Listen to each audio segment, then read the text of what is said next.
नमस्कार प्रिय मित्रों, हिंदी साहित्य अकादमी में आप सभी का स्वागत है।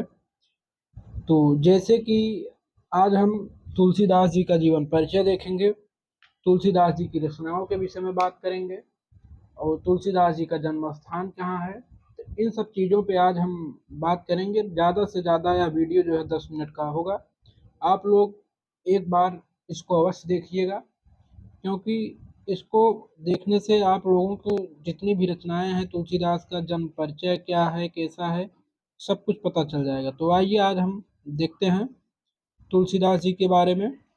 तुलसीदास जी का जीवन परिचय क्या है? तुलसीदास जी का जीवन परिचय, सॉरी, तुलसीदास जी का जीवन परिचय। तो तुलसीदास जी का जीवन परिचय हम देख रहे हैं आज। तो तुलसीदास जी का क्या है, पहले पूरा नाम देखते हैं। तुलसीदास जी का पूरा नाम जो है गोस्वामी तुलसीदास जी है। तुलसीदास जी का पूरा नाम जो है गोस्वामी तुलसीदास है।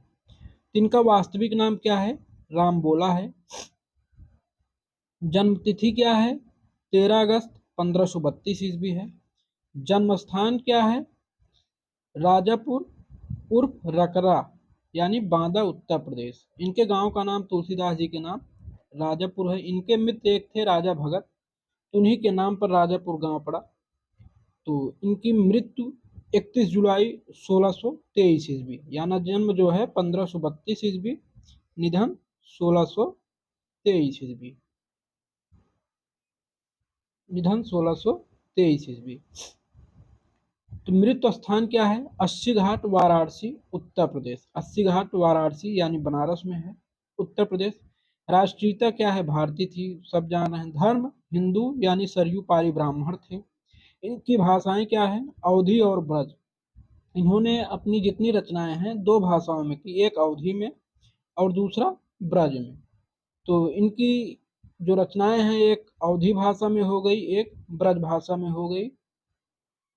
तो इनका अब देखते हैं इनके पिता का नाम क्या है, माता का नाम क्या है। तो इन सब चीज़ों पे बात करते हैं।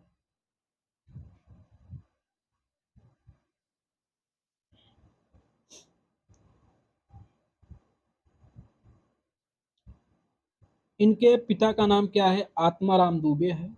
माता का नाम तुलसी है। इनके पिता का नाम इनके पिता का नाम जो है आत्माराम दुबे है। माता का नाम हुलसी है। पत्नी इनकी रत्नावली है। पत्नी इनकी रत्नावली है। पुत्र का नाम तारा है। ये तारकी लिखा हुआ है यहाँ पे, तारा, पुत्र का नाम तारा है। 2 वर्ष की अवस्था में यह जो है मृत्यु को प्राप्त हो जाता है। जो तारा है उसकी मृत्यु 2 वर्ष की अवस्था में हो जाती है। इनके गुरु का नाम जो है नरिहर दास है। इनके तुलसीदास जी के दो गुरु हुए। एक शिक्षा गुरु हुए तुलसीदास के, कौन हुए? एक शिक्षा गुरु हुए, एक शिक्षा गुरु हुए और एक दीक्षा गुरु हुए, यानी वही शिक्षा गुरु और एक दीक्षा गुरु। जिसको तुलसीदास को दीक्षा जो है नरिहर दास ने दी थी और शिक्षा जो है आचार्य शेष सनातन ने दिया था। आचार्य शेष सनातन, आचार्य शेष सनातन। शिक्षा किसने दी थी? आचार्य शेष सनातन, आचार्य शेष सनातन, आचार्य शेष सनातन ने दिया था। तो सम्मान क्या है? गोस्वामी तुलसी को सब संत तुलसीदास कहते हैं, अभिनव वाल्मीकि कहते हैं, भक्त शिरोमण कहते हैं। इनकी उपाधियां हैं या सम्मान है। इन्होंने किन किन शैलियों का प्रयोग किया अपनी कविताओं में, रचनाओं में? दोहा, चौपाई, कवित्त और सवैया। क्या क्या? दोहा, चौपाई, कवित्त और सवैया, इन शैलियों का प्रयोग किया इन्होंने। इसके बाद इनकी रचनाओं के विषय में हम देखते हैं, इनकी रचनाएं कौन कौन सी हैं। तो इनकी रचनाओं के विषय में हम जानकारी प्राप्त करना चाहते हैं, थोड़ा ये देखते हैं इनकी रचनाओं के विषय में।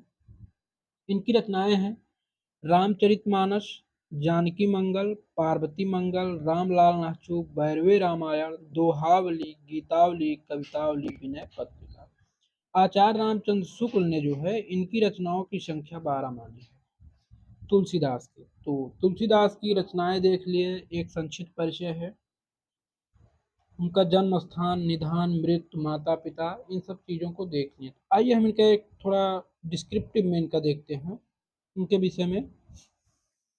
तो गोस्वामी तुलसीदास का जन्म संवत 1554 ईस्वी, सन 1947 ईस्वी। तो यह गलत है, जो सन 1497 ईस्वी है। यहाँ गोस्वामी तुलसीदास का जन्म जो है 1532 और 1623 ईस्वी में हुआ था। ऊपर लिखा हुआ गलत है, तो नहीं, ये सही है, दूसरे की मान्यता है, तो ये सही है।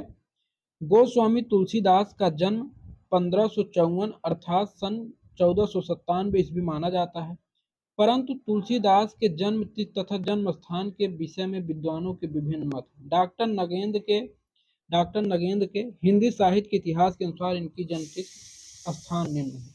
अब डॉक्टर नगेंद्र ने अपने हिंदी साहित्य का जो बृहद इतिहास लिखा हुआ है 8 भागों में, तो उसमें इन्होंने तुलसीदास जी के जन्म के विषय में अलग अलग तिथियां सूचित की है। पहला जो है 1497 ईस्वी है, दूसरा 1526 ईस्वी है, तीसरा 1532 ईस्वी है।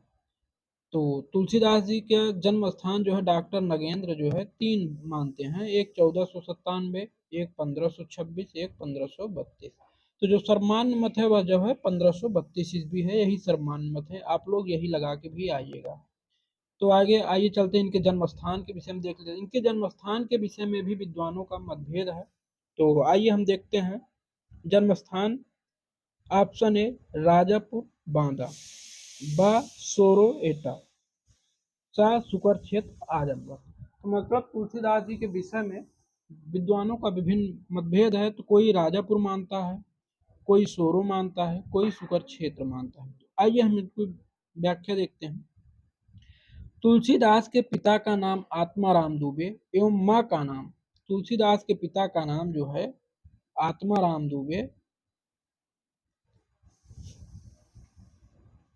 तुलसीदास के पिता का नाम आत्माराम दुबे और माँ का नाम हुलसी था, सबको पता है। ये सरयू पारी ब्राह्मण थे। कहा जाता है कि मूल नक्षत्र में जन्म होने के कारण इनके माता पिता ने इनका परित्याग कर दिया था। इसी कारण इनका बचपन बड़े कष्ट से व्यतीत हुआ। सौभाग्य से इनकी भेंट बाबा नरिहर दास से हो गई। इन्होंने ही इनका पालन पोषण तथा शिक्षा दीक्षा की, अतः तुलसीदास ने इनको अपना गुरु मान लिया। बड़े होने पर तुलसीदास काशी चले गए। वहाँ शेष सनातन, जैसे कि हमने बताया था, बड़े होने पर काशी चले गए। काशी किसके साथ गए थे? अपने गुरु के साथ गए थे। बड़े होने पर ये काशी चले गए।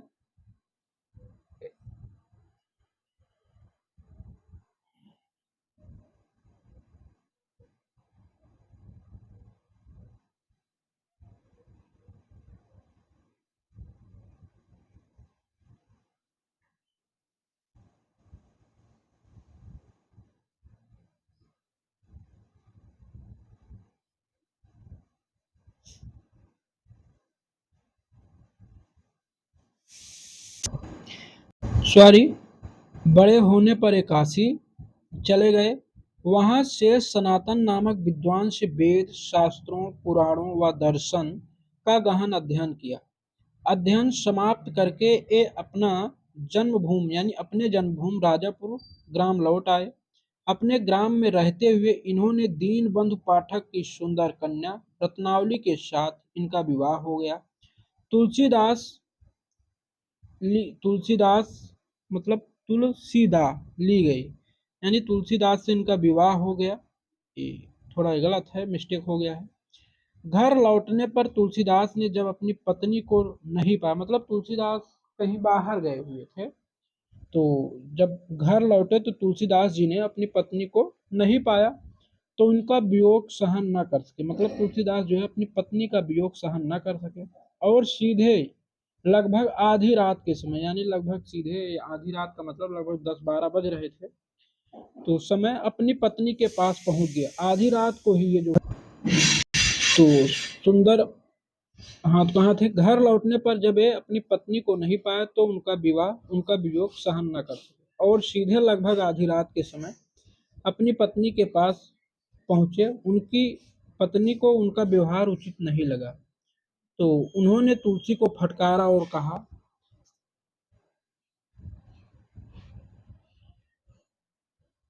लाज नावत आपको दौड़ो याहू साथ। यानी एक दोहा है, अस्त चर्म मम देह को तामे ऐसी प्रीत। तो ये दोहा है जो है, तो लाज नावत आपको दौड़ो आयो साथ। तो ये तो रत्नावली कहती हैं कि आप मेरे इस हाड़ मांस के शरीर से इतना लगाव रखते हैं, अगर इतना ही प्रेम जो है आप ईश्वर से करिए तो आपको स्वर्ग की प्राप्ति हो सकती है, भगवत कृपा प्राप्त हो सकता है।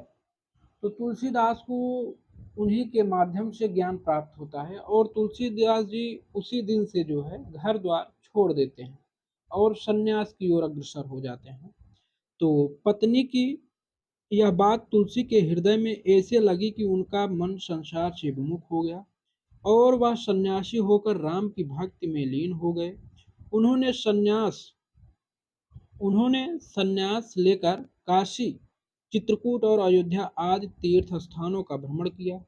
अब इनका जीवन तीर्थ यात्रा, भजन, कीर्तन, सत्संग और राम कथा विवेचन में ही व्यतीत होता है। यानी जब वो सन्यासी हो गए तो भजन कीर्तन अपने आराध्य श्री राम के करने लगे। जैसे कि आप हमें जो है एक उनका अमूल्य ग्रंथ जान लो, हमारे लिए हीरो के समान है वह रामचरितमानस। तो वह जो हमारे सम्मुख है, तो राम भक्ति और काव्य रचना में रत रहते हुए 1623 ईस्वी यानी संवत 1680 में काशी के 80 घाट पर तुलसी का स्वर्गवास हो गया। अगर हमसे पूछे तुलसी का स्वर्गवास कहाँ हो गया, तो काशी के 80 घाट पर। तुलसीदास के विषय में हमने देखा, तो और आगे भी है तुलसीदास के विषय में, तो आगे देखते हैं। तुलसी भक्ति काल की सगुण काव्यधारा की रामाश्रयी शाखा के प्रमुख एवं प्रतिनिधि कवि हैं।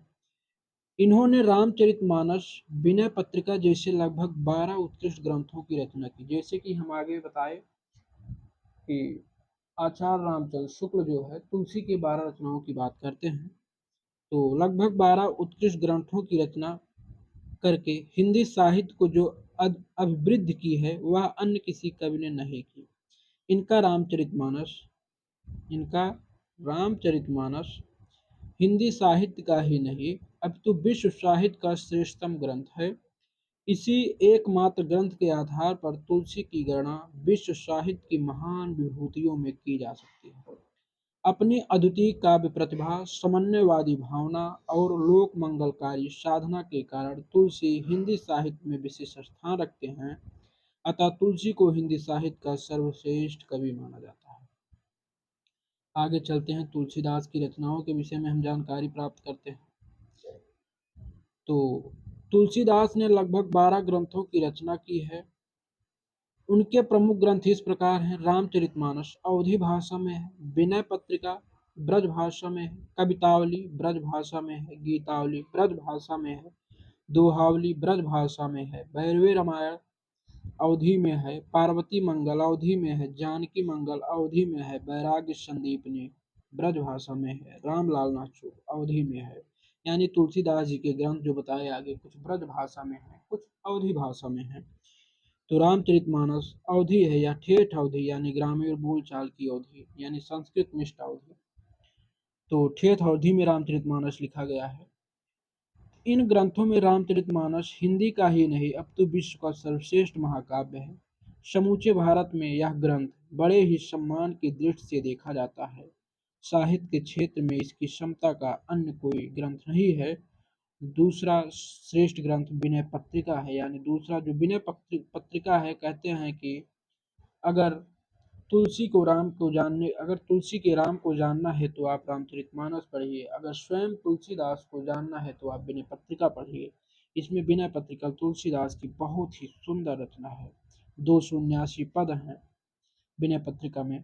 इसमें तुलसीदास ने भगवान राम से अपने उद्धार के लिए विनय की है। इस प्रकार तुलसीदास हिंदी साहित्य के अमर कवि माने गए। तो आज तुलसीदास जी के विषय में हम देखे एक शॉर्ट वीडियो है। इसके बाद हम आपको कल कबीरदास, जायसी, इन सब पर धीरे धीरे वीडियो आपको उपलब्ध कराएंगे। आप किसी भी वक्त देख सकते हैं, 10 मिनट का है, सुन सकते हैं वीडियो। तो आज के लिए इतना ही। धन्यवाद।